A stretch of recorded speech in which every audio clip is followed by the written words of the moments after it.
Глава 214. Хуачен еще не приблизился, а Селянь уже бросился к нему в объятия. Движение вышло резким и сильным, но Хуачен и на шаг не отшатнулся, даже не покачнувшись, только обнял принца, молча улыбаясь. Селянь, охваченный радостью, вдруг вспомнил кое о чем и торопливо произнес: «Постой, Саньлан. Вла. Цзюнь у тебя весьма опасается, а значит, наверняка послал кого-то проследить, что ты внизу, в императорской столице, защищаешь людей, стоящих в круге. Боюсь, он заметит, что ты исчез. К тому же не случится ли беды, если повелитель ветров останется один, не волнуйся, ГГ», — ответил Хуачен. «Я уже все устроил. Пока что никто ничего не заметит». Селянь догадался, что Хуачен либо прикрыл глаза посланникам Цзюнь, либо оставил вместо себя фальшивую личину, поэтому не стал допытываться, как именно тот все устроил. Хуачен плавно протянул: «Вижу, ГГ и правда соскучился по мне». Вспомнив все то, что наговорил ему по сети духовного общения перед лицом Цзюнь-У, да еще заметив, как крепко схватился за демона, Селянь второпях разжал ладони, выпрямился и серьезно сказал: «Ахм. Когда ты говорил, что понадобится помощь, получается, имел в виду повелительницу дождя?» Хуачен сощурился в улыбке. «Именно. Повелительница дождя постоянно обитает в мире людей, но так вышло, что ее затронуло открытие горы Тунлу. Ее желание посетить столицу бессмертных вполне оправдано. Ну а если бы Цзюнь-У не позволил ей подняться без веской на то причины, она наверняка заподозрила бы неладное. Поэтому ему пришлось впустить ее. ГГ, все в порядке, можешь и дальше обнимать меня, я не против». Селянь тихо кашлянул: «Спасибо, но лучше я не буду». «Кстати, почему он не тронул ее превосходительство, ГГ, тебе кое-что неизвестно. Повелитель дождя — это небесный чиновник, заправляющий земледелием. С виду работа грязная и невыгодная, поэтому мало кто хочет ею заниматься, и все же это особая должность. На данный момент только Юй Шихуан является небесным чиновником, отвечающим за благо земледельцев». Селянь будто бы о чем-то догадался и быстро связал одно с другим. Хуачен продолжал: «Если убить повелителя дождя, но при этом не суметь найти лучшего кандидата на это место, дела земледельцев не заладятся, а ведь для людей пища — главное божество, и в Поднебесной непременно воцарится хаос. Не дашь людям еды, и они перестанут тебя кормить. К тому же, недовольные повелителем дождя, люди, вполне вероятно, заодно будут недовольны и тем, кто стоит над повелителем дождя. Другими словами, огонь их недовольства может перекинуться и на самого Цзюнь-У. Ненадлежащее отношение приведет к мятежу и свержению богов. То есть люди разрушат его храмы и повалят статуи, как когда-то поступил с Селянем народ Синьлэ». Хуачен добавил: «К тому же, повелительница дождя не строит себе храмов, редко бывает в столице бессмертных, не стремится подниматься выше, и никаких слабых мест, за которые можно ухватиться, у нее нет. С одной стороны, будет трудно отыскать подходящий предлог для низвержения повелителя дождя, у Цзюнь-У связаны руки. С другой стороны, если Юй Шихуан останется на своем месте, его положение также не пошатнется. Поэтому, если можно не ссориться с ней, он не станет этого делать. Будет обманывать до последнего, а коли не выйдет, там решит, как поступить дальше». Селянь стер со лба невидимый пот. «Вот оно что ж, мы ходим по краю. Своим согласием помочь ее превосходительство поистине, что называется, прислала нам угля в холодный год. Надеюсь, и в актерской игре она превосходит прочих. Верно, нам нужно первым делом отыскать советника. На многие вопросы лишь он один может дать ответ». Больше не тратя драгоценное время, они покинули дворец Синьлэ. Едва перешагнув порог, Селянь испугался было стерегущих его охранников и уже хотел приказать Джайо их оглушить, но тут заметил, что те стоят как истуканы, и не только их поза, но даже выражение лиц нисколько не меняется. Оказывается, Хуачен уже наслал на них оцепенение. Покуда они шли, с наручий Хуачена то и дело срывались искры серебристого света, который оборачивался бабочками, затем малютки постепенно тускнели и растворялись в воздухе, скрывая свое присутствие. Должно быть, за все это время Хуачен выпустил в столице бессмертных тысячи призрачных бабочек. Они время от времени появлялись то снизу, то сверху, исчезая вновь, и мастерски прятались от патрулирующих улицы воинов. Глядя из маленького переулка на ряды дозорных, шествующих мимо, Хуачен сказал селяню: «Дальше придется идти поверху». Принц кивнул и вместе с Хуаченом запрыгнул на крышу здания. Друг за другом они парили по карнизам, не оставляя следов. В какой-то момент селянь вдруг остановился, коснувшись ногой загнутого края крыши, и обернулся на Хуачена, будто о чем-то задумавшись. Видя, что он остановился, Хуачен тоже замер. «Что такое?» «Ты что-то заметил?» Селянь, чуть нахмурившись, задумчиво покачал головой. «Нет. Мне лишь показалось, что подобное как будто уже когда-то». Он не договорил, Хуачен неожиданно притянул принца к себе за талию, и в следующий миг они оба упали с карниза.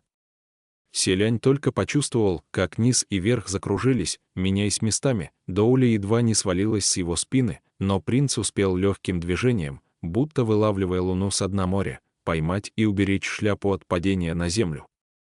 Хуачен же крепко держал самого селяня, и подобным образом они повисли вниз головой под загнутым козырьком крыши. А над ними послышался шорох, будто что-то быстро ползло по черепице. Для селяня этот звук оказался знакомым, так передвигался дух нерожденного, неизвестно только, тварь тоже выступала в качестве самодовольного дозорного или же замышляла что-то другое. Как вдруг снизу послышался голос: «Цацо! Цацо, Цзяньлань!» Селянь в душе воскликнул: «Плохо дело». Дух нерожденного ползал поверху, а внизу шла Цзяньлань, выходит, их заметят в любом случае. Принц не мог утверждать, как Цзяньлань поведет себя при встрече с ними, вспомнит о благодарности Хуачену за спасение или позовет стражу.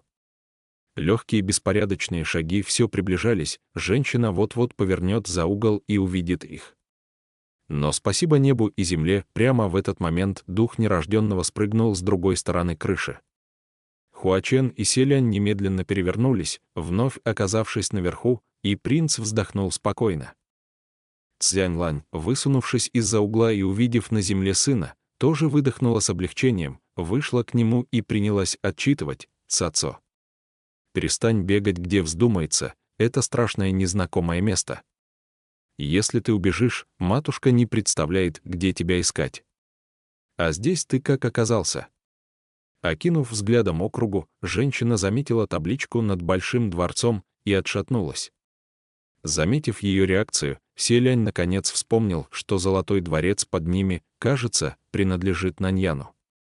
Это значит, что именно здесь заперт Фэн Синь. Цзяньлань наверняка тоже это поняла, ее лицо чуть скривилось, затем принялась ругать сына. «Ну и зачем ты сюда прибежал?» Дух нерожденного тем временем схватил нечто большое и толстое, издавая хрумкающие звуки, будто бы грыз его. «А это что такое?» — спросила Цзяньлань.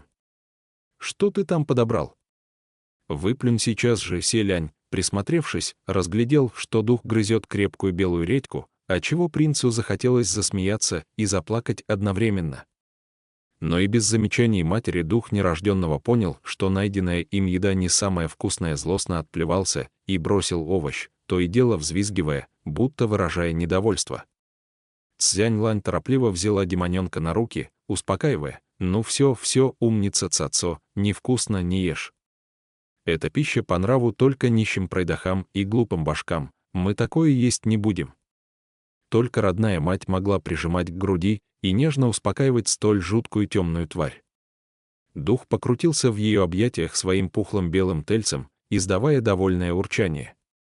Селянь же, глядя на эту парочку, невольно ощутил жалость к обоим, но в то же время озадаченно произнес: «Откуда в столице бессмертных такая большая редька?» Хуачен приподнял бровь. «ГГ, ты забыл. Повелительница дождя преподнесла тебе немного плодов, что дала земля. Так значит, это и есть подарок, преподнесенный принцу от Юйшихуан». Селянь попытался представить выражение лица Цзюнь, когда тот открыл деревянный ящик и увидел внутри огромную редиску. Затем все же решил, что представить это невозможно, попытка провалилась. Видимо, Цзюнь, поняв, что ничего подозрительного в подарке нет, просто бросил редиску духу нерожденного. Словно кость собаки. Сначала дух нерожденного, выплюнув редиску, презрительно отпнул ее ножкой подальше, но, услышав слова Цзянь-Лань, как будто о чем-то задумался, выпрыгнул из объятий матери, доскакал до редиски, схватил ее в зубы и точно так же скачками прокрался во дворец. Если не приглядываться, не дать не взять бледнокожая бесшерстная собачка. «Не ходи туда!» — позвала Цзянь-Лань. Это же, вероятно, охранники, стоящие у дворца Наньяна, получили от Цзюнь указание, что дух нерожденного его питомец или гончий пес, поскольку они и глазом не повели, пропуская тварь внутрь. Делать нечего, Цзянь-Лань тоже пришлось отправиться следом. Похоже, дух испытывал глубочайшее чувство ненависти к Фэн Синю, и Селянь забеспокоился о последнем.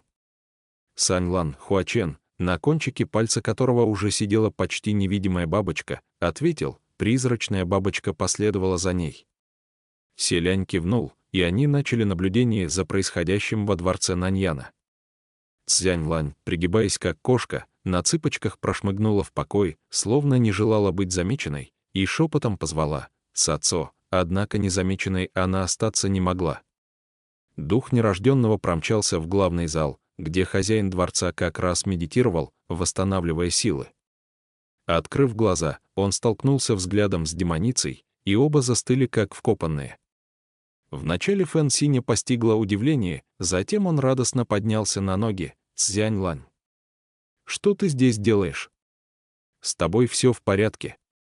Ты как раз вовремя, помоги мне». Неожиданно маленький дух с громким воем выпрыгнул между ними, выплюнул редиску на пол и с силой пнул по ней ножкой.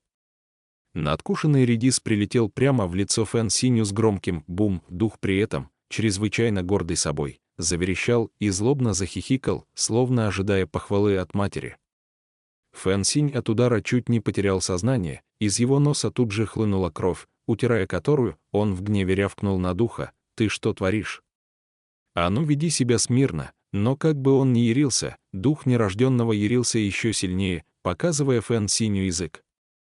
Фэн Синь, сделав прыжок, попытался схватить паршивца, но тот раскрыл огромную кровавую пасть и вцепился ему в плечо, да так, что сбросить его никак не получалось.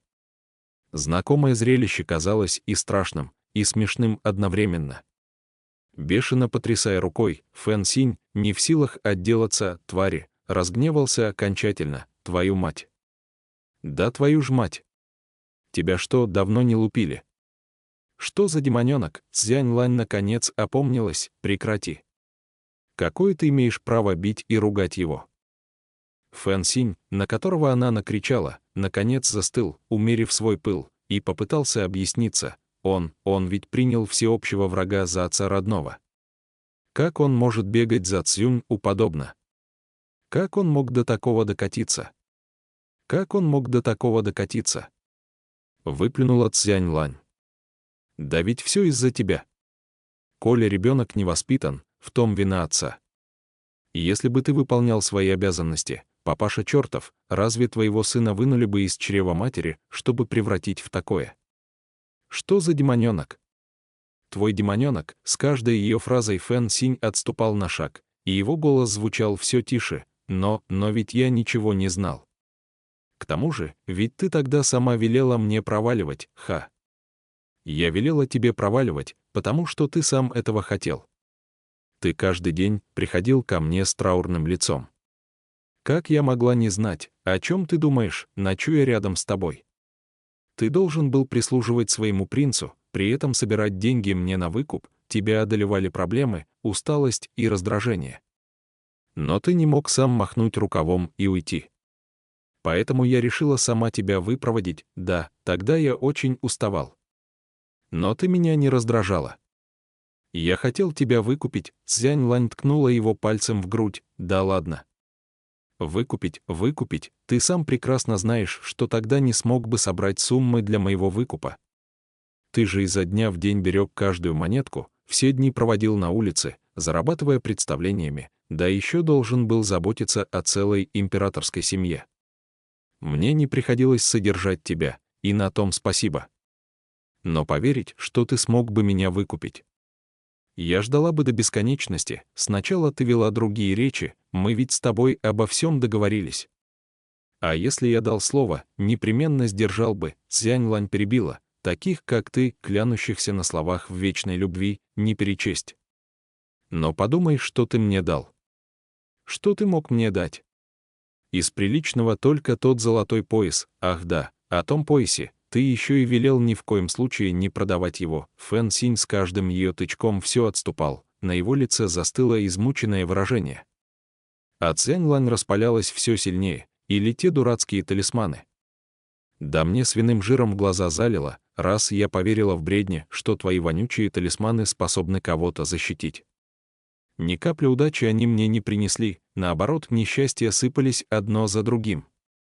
Ты денег приносил все меньше, а сердился все больше. Что мне еще оставалось делать, кроме как выгнать тебя, а? Ждать, пока ты помрешь от усталости. Ждать, пока ты начнешь раздражаться и жаловаться, что ненавидишь меня, что не хочешь больше меня видеть. Не только Фэн Синь, но и Селянь на крыше дворца Наньяна не представлял, что на это сказать. Так вот в чем дело. Слова Цзянь Лань заставили принца многое вспомнить. Те времена, когда Фэн Синь рано уходил и поздно возвращался в полном изнеможении, когда он то грустил, то радовался без причины. И даже однажды решился попросить у Селяня денег. Все эти мелкие странности вдруг получили объяснение. Фэн Синь состоял в свите Селяня, был его хорошим другом, но вовсе не вассалом. Он вполне мог завести собственную семью, жену и ребенка, и даже встретил такую девушку. Но, как назло, именно в самые тяжелые времена, когда селяне низвергли в первый раз.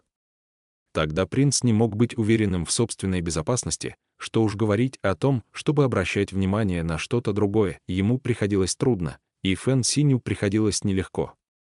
Всем приходилось нелегко. И в конце концов, они больше не смогли выносить эти тяготы. Наверное, Цзянь Лань сразу предвидела подобный итог. Но даже в те времена Фэн Синь прикладывал все возможные старания, чтобы поддержать принца. Даже отдавал Цзянь Лань талисманы, которые больше никто не желал брать, говорил ей, что они защитят и привлекут удачу. Поэтому женщина с осторожностью хранила их, положив в одежду для еще не родившегося ребенка. Конечно, в итоге талисманы не принесли им никакой удачи. Цзянь Лань, похоже, поняла, что сказала то, чего говорить не следовало, схватила свое дитя и направилась прочь. Цзянь Лань остановил Фэн Синь. Он почесал голову с расстроенным выражением, которое крайне редко появлялось на его лице. Цзянь Лань, вернись. Я все же. Ох, мне кажется, я хочу заботиться о вас. Я должен заботиться о вас. Это мой долг, ведь я обещал тебе. Цзянь Лань развернулась, внимательно посмотрела на него, прижала свое дитя к груди покрепче и хмыкнула. Не стоит. Я знаю, ты гнушаешься своего сына, в твоих глазах он просто демоническая тварь. Ну ничего, зато я не гнушаюсь. Фэн Синь наконец пришел в себя и возразил. Я вовсе не гнушаюсь его, но почему ты каждый раз так жесток к нему? Ты действительно сможешь посмотреть на него как на своего сына, и если он способен измениться к лучшему, почему же я не смогу? Цзянь Лань презрительно усмехнулась. Тогда я спрошу еще вот что. Ты, как небесный чиновник, решишься признать его? Фэн Синь застыл. Ответ был очевиден. Дух нерожденного, свернувшись на руках у матери, скалил острые зубы и походил на еще не выросшую до конца ядовитую тварь или недоразвитого детеныша дикого зверя. Но никак не на человека. Какой небесный чиновник решится взять на себя такой груз, сказав лишь слово? Признав подобное демоническое создание своим родным сыном? Ведь это означает огромное грязное пятно, которое нанесет удар по всему авторитету, последователям и огням благовоний.